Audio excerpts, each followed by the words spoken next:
So I've been thinking about it for a while now, and I've really just come to the conclusion in my head that Pokemon Showdown ladder is kind of meaningless in the grand scheme of things. And if you're a casual player, a lot of what I'm going to be saying in this video probably won't even apply to you, nor will you even care.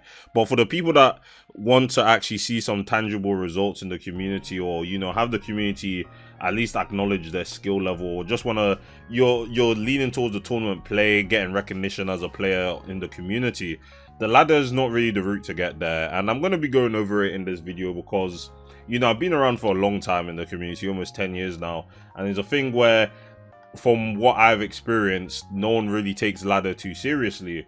And there's a couple of reasons for that, which I'll be going over in this video. But it's a thing where, if you really want to get your start somewhere, and you want people to actually respect your skill level as a player, individual tournaments are probably your best way of going around it. And there's not really any incentive to ladder.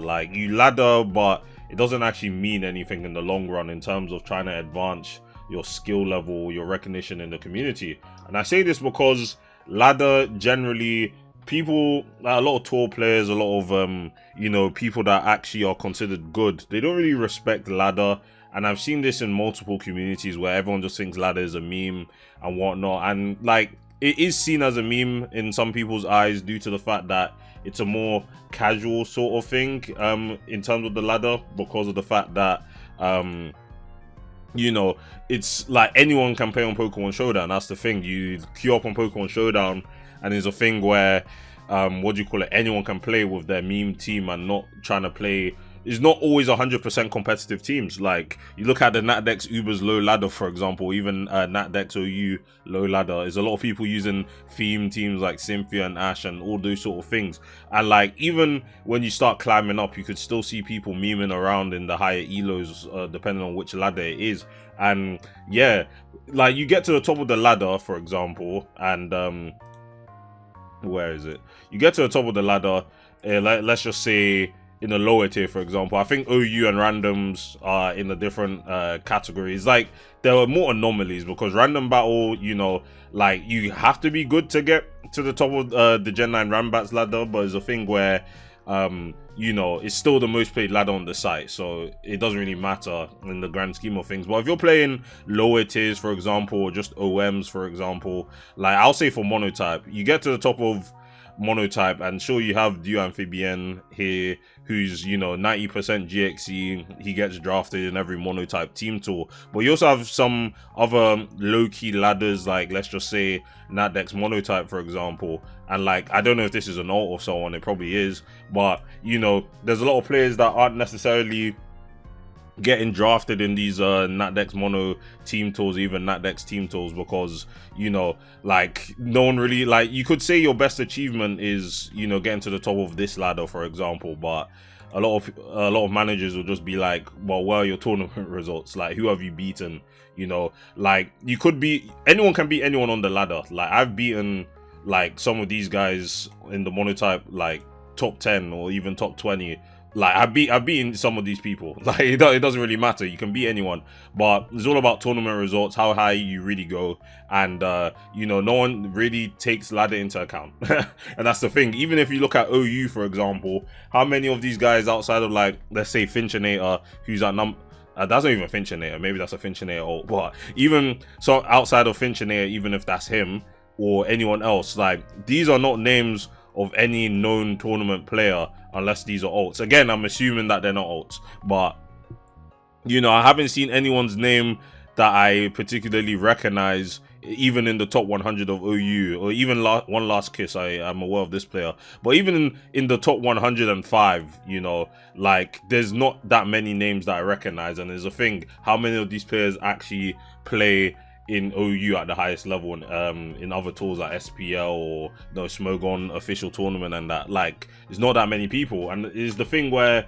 why should I ladder? What do I get out of laddering, other than if I want to test some teams or meme around on the ladder? There just isn't really much incentive to ladder, especially for the tiers that I play.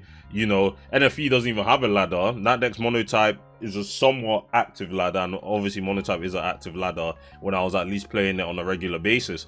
But for the lower level ladders, for the lower tiers, the ones that see less activity, what incentive is there to ladder? Because at the end of the day, for communities like this, you're already going to have your established people that have, you know, made it to the top 12, or why did I say top 12? 12 is not a power of 2.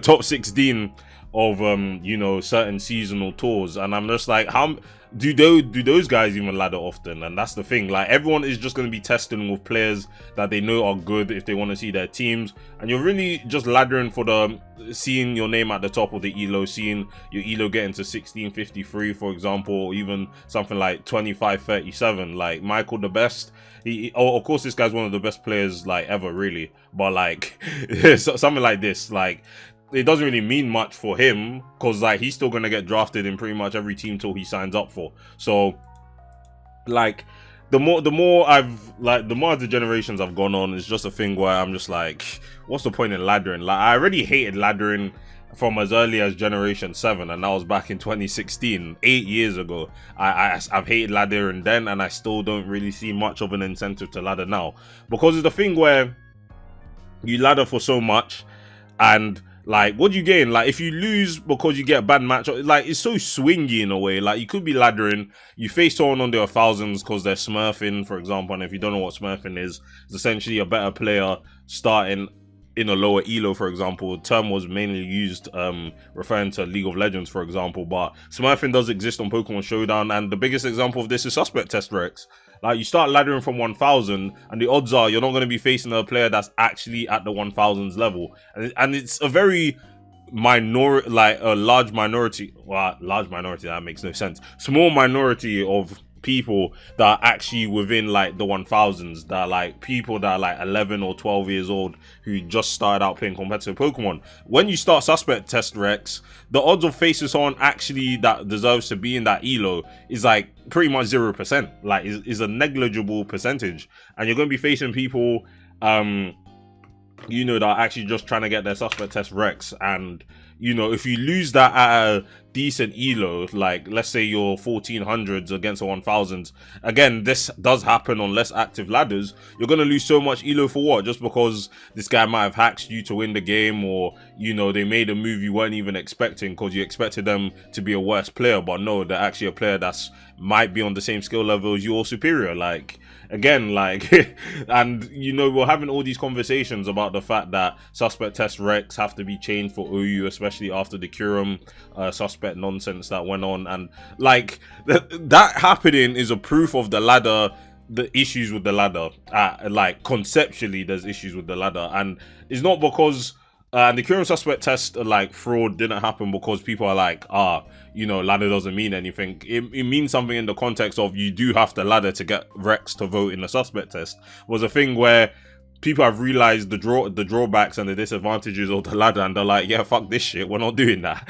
And that's why they cheated in the first place. So yeah, I think I've gotten my main points across in terms of like the ladder doesn't really mean much for progressing your, you know, recognition and skill in terms of trying to get in drafted in team tours, for example, because at the end of the day, team tours, if you really want to play this game at the most competitive level for singles, and I'm excluding VGC because VGC is its own thing, obviously, but you know, you have to, you know, have results. You have to have tournament results. Like, if you're getting knocked out round 1 of seasonal versus Jimmy 123x, like, why is anyone going to draft you? And like, you can beat 10,000 Jimmy X 123x's on the ladder, like, and get to the top of the ladder. It doesn't matter. No one cares, because no one serious acknowledges those on the ladder unless you have tournament results, and that's all it is at the end of the day. And yeah, it's just a thing that I've realized more, and like a lot of people have been noticing ladders are a bit dead. There's less games on Pokemon Showdown, and obviously that's not only because people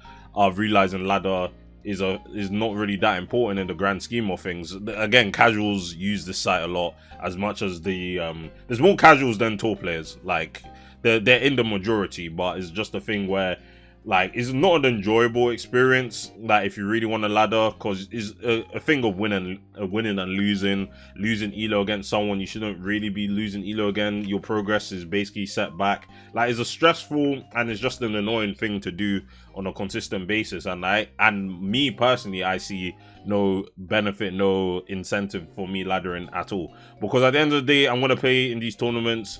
If I do want to take them seriously, there's no point of laddering. I'll just ask someone to play a game, like, and it's just the annoying thing. Like, I ladder for YouTube videos, obviously, because I do want to use some teams and make content. Like, that's all I see laddering as, and it's a shame, really, because tours only happen at certain points in like a month or week, and you know, like, if you miss a sign up, you miss a sign up. And even for some other tiers who don't have a ladder, like, you just have to play you know, someone that is actually gonna be willing to play that format in the first place. But yeah, before this video drags on for too long, because I know I can waffle sometimes, turn it into a BKC at this point, but yeah, at the end of the day, you can ladder if you want to. I'm not telling you shouldn't ladder because there's no meaning to it, but from my perspective, I don't see a reason. If you want to get better at a game, just play tournaments realistically.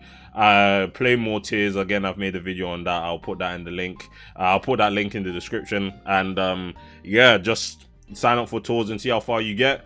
You can use laddering as a practice for your teams, because at the end of the day, like, your playing ability is distinct from your team building ability. So if you think that your team building ability needs to get better, do ladder. If your playing ability needs to get better, again, just face people you know are actually good at the game, because ladder odds are, if you're playing a lower tier or a tier that doesn't get that many players, you're going to be facing someone casual, which you're going to be beating easily, and then your skill ceiling is never really gonna, you know, your skill level is never gonna really rise up. But yeah, that's all I have to really say regarding this issue.